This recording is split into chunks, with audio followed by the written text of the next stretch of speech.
Во Охрид конечно почна уривањето на нови дивоградби по притисокот на УНЕСКО да се стави ред во градот. Во Струга пак мешовите комисија од институции и експерти заедно со градоначалникот ги лоцираат проблематичните градби. Сите диви градби излегува во Охрид. Значи 409 во заштитена зона, за разлика во Струга ни една. Ама кај вас нема бројка, не ви готов нема. Нема воопшто. Нема воопшто нема. Откако минатата недела бевме во Охрид 360 степени на терен во проверка како се спроведуваат препораките на УНЕСКО во Струга и Дебрца.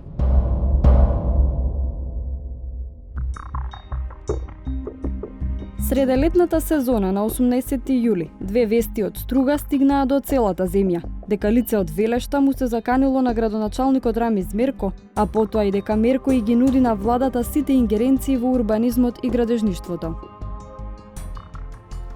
Минатата недела во посета на Струга дојде комисија од неколку институции и експерти кои се задолжени за спроведување на препораките на УНЕСКО. Како домакин и надлежен за градбите и урбанизмот ги придружуваше градоначалникот Рамиз Мерко. Групата го разгледуваше крајбрежјето. За секоја забелешка, како овој монтажен објект за кој се сомневаа дека е диво поставен, го прашуваа градоначалникот и му сугерираа што треба да се направи. Мерко добиваше и забелешки за тоа што до патот покрај езерото е истурен камен кој ги штити блиските имоти. Тоа не значи дека цела обала треба да е онака избетонирана со зид. Не. Ама зидот не му смета. Ама не може да биде И тоа цела. е природен зид. Не е толку природен затоа што Камен е природен од тука. да, ама природно би и овака да запрескува у песок.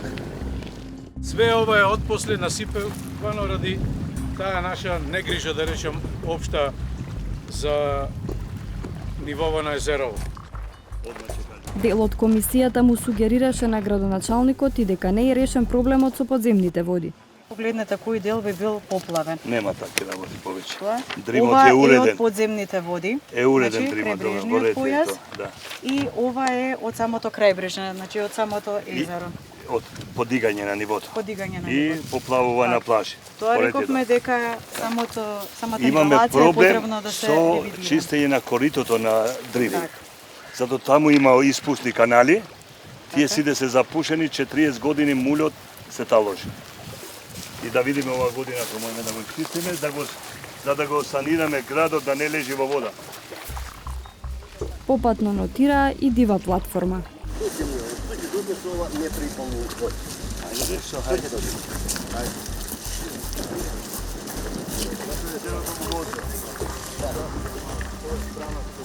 За дел од платформите во езерото, кои ги регистрира и комисијата, Мерко вели дека ќе бара решение. Го прашавме дали ќе се уриваат сите. Мислам не сите, но нарочито каде што е употребено повеќе железо и покриви од железо и така натака, да тоа биде нешто од дрво или од природен производ, така што да биде на некој начин еколошки заштитено и езерото. Согласно препораките од УНЕСКО, од Струга се бара до февруари да ги направи следните задачи. Мораториум за градба кој веќе е донесен на 15 август, отстранување палми и билборди, чистење на диви депонии во заштитениот појас и детален попис на дивоградби. Последниот регистар на дивоградби што Струга го доставила до Министерството за транспорт е од 2016 година, кога имало 3200 нелегални објекти, но колку од нив се легализирани, нема податок. Градоначалникот Рамиз Мерко за 360 степени тврди дека ниту една од дивоградбите не е во крајбрежниот појас. Нападите беа дека во Струшкиот регион ги има сите узурпации, сите диви градби. Испадна да ние во заштитената зона немаме ни едно. Како испадна? Испадна дека нема. Значи сите беа шпекулации. А од друга страна, сите диви градби излегува во Охрид. Значи 409 во заштитена зона, за разлика во Струга ни една. Ама кај вас нема бројка, не ви е готов Ама нема. Нема воопшто. Нема воопшто нема. Кај нас е почитуван законот за градба во целост и секој кој има градено со соодветно одобрение издадено од страна на општина Струга. Тие што се 2, 3, 5 што не се во заштитена зона, се во внатрешната или во руралните средини, тоа е сосем друга работа.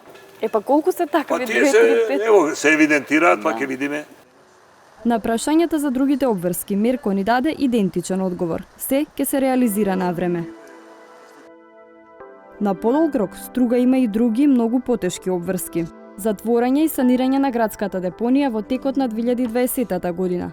Оцена на влијанието на дивоградбите до јули 2021, уривање на дивоградбите по завршувањето на оценката на влијание, детален урбанистички план за крајбрежниот појас, по донесувањето на планот за управување и враќање на коритото на реката Сатеска предвидено до 2025 година. На сето ова треба да се додаде и обврската за зајакнат надзор над палењето на трската и спречување на нови дивоградби, што треба да се прави постојано. Од Комисијата за управување со Охридскиот регион велат дека ги знаат критичните точки во Охрид и Струга. Посетите на терен ги користат за да ја утврдат фактичката состојба и да проценат каде може да се најде компромис. Ниедно светско наследство во светот не е идеално како што би посакал УНЕСКО или како што се сите негови норми. Најзначајното и најбитното е сочувување на исклучителните вредности кои што се препознаени. Чистотата на езерото, заштитата на природата, заштитата на сите вредни сегменти од природното наследство, заштитата на староградската архитектура, заштитата на оние јадра во Охрид и за жал веќе изгубеното јадро во Струга, од кое што станаа само неколку куќи, се оние вредности кои што ние треба да ги чуваме не бетонирани, не замрзнати, него да им се даде еден одржлив развој, одржливо обстојување на сите тие објекти. Покрај Охрид и Струга со околу 2 километри крајбрежје обврски кон УНЕСКО има уште една општина. Може би е помалку познато за јавноста, но и еден мал дел од општина Дебарца спаѓа во Охридскиот регион под заштита на УНЕСКО. За разлика од Струга и Охрид, овде дивоградбите не се проблем. Има регистрирано само една во крајбрежјето. За единствениот објект покрај езерото, што таму го регистрирале како дивоградба, во моментов се води постапка за легализација.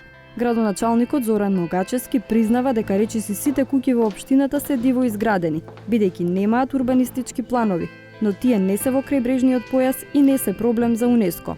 Сепак, општината направила регистар на дивоградби и го доставила до Министерството за транспорт. Може би кај нас малку поголем проблем представува една од тие забелешки со третирањето на отпадните води. Ние работиме како општина во неколку населени места, завршиме со канализација, изградба на канализација, меѓутоа и устануваат уште 2-3 села кои што директно водите одат во и се најблиску до Охридското езеро. И сигурно дека тука ќе треба и државата да ни помогне да ги завршиме тие системи за третман на отпадните води и секако да помогне со финансиски средства за реконструкција на целиот тој колекторски систем за заштита на Охридското езеро. Ова е семафорот што го објавивме во минатата емисија за нивото на исполнетост на обврските пред УНЕСКО. Со зелено се обоени задачите што се завршени, со жолто оние за кое почната реализацијата, а со црвено обврските што допрва треба да се остварат. По една недела, семафорот треба да претрпи една измена. Уривањето на дивоградбите почна, па од црвено сега треба да се обои во жолто. Се до целосно завршување на задачата.